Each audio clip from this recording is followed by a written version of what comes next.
পহেলা জানুয়ারিতে শুরু হয়েছে রূপগঞ্জের পূর্বাঞ্চলে স্থায়ী ভেন্যুতে ১ মাসের ঢাকা আন্তর্জাতিক বাণিজ্য মেলা। স্থায়ী ভেন্যুতে পঞ্চমবারের মতো হতে যাওয়া মেলার এটি ৩০তম আসর।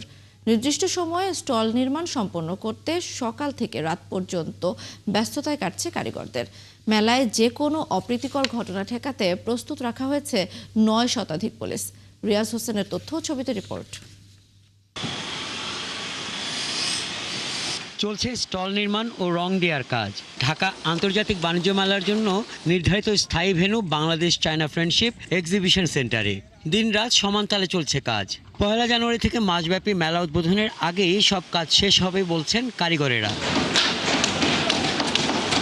রাজধানী সহ নারায়ণগঞ্জ ও নরসিংদী জেলার আশেপাশের লোকজন যেন নির্বিঘ্নে মেলায় আসতে যেতে পারেন, সেজন্য অন্যান্য বছরের মতো থাকছে বিআরটিসি শাটল বাস সার্ভিস। মেলার আনুষ্ঠানিক উদ্বোধন করবেন প্রধান উপদেষ্টা ডক্টর মোহাম্মদ ইউনুস। বিভিন্ন ক্যাটাগরিতে থাকছে ৩৩৪টি স্টল। এর মধ্যে রয়েছে Malaysia, Indonesia, Japan, Hong Kong, Bharat, তুরস্কের বিভিন্ন প্রতিষ্ঠানের 9টি স্টল। দর্শনার্থীদের দেশের ইতিহাস জানার সুযোগ দিতে এবারের মেলায় থাকছে বাংলাদেশ স্কয়ার নামে প্রাঙ্গণ। অলরেডি মূল স্ট্রাকচারের কাজ শেষ, এখন সজ্জাকরণ কাজ শুরু হচ্ছে। সারা রাত কাজ করে দিনও কাজ করতেছি। এই আশা করা যাইতেছে 1 তারিখের আগেই আমরা হ্যান্ড ওভার দিতে পারবো। কাজ তো প্রায় শেষ পথে। বাণিজ্য মেলার আগে আমাদের কাজ মালিক পক্ষে বুঝাই দিতে পারবো ইনশাল্লাহ। সামনে নির্বাচন আছে, এটা নিয়ে মোটামুটি মানুষ চিন্তিত, বাট আশা করি এটার কোনো প্রভাব পড়বে না। আমরা এইবারও ভালো আশা নিয়েই আসছি, ইনশাল্লাহ এবারও সেল ভালো হবে। নির্বাচনের জন্য কোনো প্রভাব ইনশাল্লাহ পড়বে না, কারণ আল্লাহর রহমতে দেশের অবস্থা ভালো আছে। এদিকে মেলায় আইন শৃঙ্খলা পরিস্থিতি ঠিক রাখতে মোতায়েন থাকবে 9 শতাধিক পুলিশ সদস্য। সার্বক্ষণিক থাকছে সেনাবাহিনী, থাকছে পুলিশ ক্যাম্প। অনুরোধ করবো যে আপনারা নির্ঝঞ্ঝাটভাবে প্রবেশ করার জন্য আপনার বাসা থেকে টিকিটিংটা করে আসুন, অনলাইনে টিকিটটা কেটে আসুন, এবং ক্রেতা এবং বিক্রেতা উভয়ের নিরাপত্তার জন্য যাতে মেলাটা সুষ্ঠুভাবে হয় এই জন্য বিভিন্ন আইন শৃঙ্খলা বাহিনীর সাথে আমাদের নিজস্ব অনেক বড় একটা ভলান্টিয়ার টিম আমরা করেছি, তো যাতে করে দর্শনার্থীদের কোনো রকম কোনো সমস্যার সম্মুখীন হতে না হয়। প্রায় 900 ফোর্স প্রায় মাসব্যাপী আপনার 2 পালায় ডিউটি করবে। আমাদের এই পুরো বাণিজ্য মেলা এরিয়াটাকে কর্ডন করে মোটামুটি আমাদের 3 স্তরে নিরাপত্তা ব্যবস্থা থাকবে। সাদা পোশাকধারী পুলিশ থাকবে, আমাদের পোশাকধারী পুলিশ থাকবে, পাশাপাশি আমাদের বাণিজ্য মেলায় ওয়াচ টাওয়ার থাকবে এবং কুইক রেসপন্স টিম থাকবে, যে কোনো ঘটনা ঘটলে যাতে আমরা দ্রুত রেসপন্স করতে পারি। মেলায় প্রবেশ মূল্য ধরা হয়েছে বড়দের 50 টাকা ও ছোটদের 25 টাকা। থাকছে অনলাইনে টিকিট কাটার ব্যবস্থা। হাসান আহমেদ, ৭১। দর্শক, চলছে বাণিজ্য মেলার প্রস্তুতি, এ নিয়ে আরও জানাচ্ছেন সহকর্মী রিয়াজ হোসেন। রিয়াজ, বাণিজ্য মেলার প্রস্তুতি কেমন দেখছেন? কারিগররা কি বলছেন?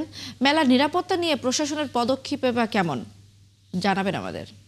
দোল্লা, আপনাকে শুরুতে জানিয়ে রাখি যে পূর্বাঞ্চল, বিশেষ করে ঢাকা বাংলাদেশ চায়না ফ্রেন্ডশিপ এক্সিবিশনে পঞ্চমবারের মতো 30তম আসর ঢাকা আন্তর্জাতিক বাণিজ্য মেলা অনুষ্ঠিত হতে যাচ্ছে পহেলা জানুয়ারি। সেই মেলাকে কেন্দ্র করে কিন্তু সকাল থেকে রাত অবধি আমরা মেলা প্রাঙ্গণে ঘুরে দেখেছি যে মেলার স্টল তৈরি কারিগররা কিন্তু পরিশ্রম করে যাচ্ছে। তারা কিন্তু আমাদেরকে জানিয়েছেন যে মেলা শুরুর আগ মুহূর্তে তারা স্টলগুলো মালিকদের হাতে হস্তান্তর করবে, যাতে মালিক পক্ষ দ্রুত তাদের পণ্য সামগ্রী পসরা সাজিয়ে তারা মেলা শুরুর দিন থেকে তারা মেলার বেচাকেনা শুরু করতে পারে। তবে এই ব্যাপারে ব্যবসায়ীরা কিন্তু অনেকটা আশাবাদী। তারা আমাদেরকে বলেছেন যে মেলা শুরু থেকে তারা বেচাকেনা শুরু করবে বলে তারা সর্বাত্মক চেষ্টা চালিয়ে যাচ্ছে। আর এই ব্যাপারে আমি মেলার যে গতকালকে মেলার যে রপ্তানি অনুপুরের ভাইস চেয়ারম্যান হাসান আরিফের সাথে আমরা কথা বলি, তিনি আমাদেরকে জানিয়েছেন যে মেলায় যেন বিগত সময়ে একটা মেলার একটি বদনাম ছিল যে মেলায় নিম্নমানের পণ্য সামগ্রীর পসরা সাজিয়ে মেলায় বিভিন্ন স্টল বেচাকেনা করছে।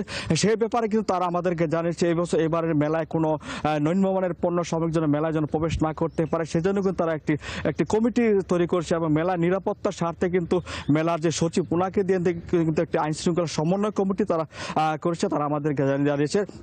আর এবারের মেলায় কিন্তু আপনাকে জানাই যে মেলায় বাংলাদেশ স্কয়ার নামে একটি প্রাঙ্গণ থাকবে, যেখানে বাংলাদেশের ইতিহাস ঐতিহ্য তুলে ধরবে, যাতে করে মেলায় যারা আসবে এবং বিশেষ করে যে নতুন প্রজন্ম মেলা বাংলাদেশের ইতিহাস ঐতিহ্য কীরকম সেটা তারা যেন স্বচক্ষে দেখে তারা মেলা বাংলাদেশের ইতিহাস সম্পর্কে জানতে পারে, সে ব্যাপারে ব্যবস্থা করেছে।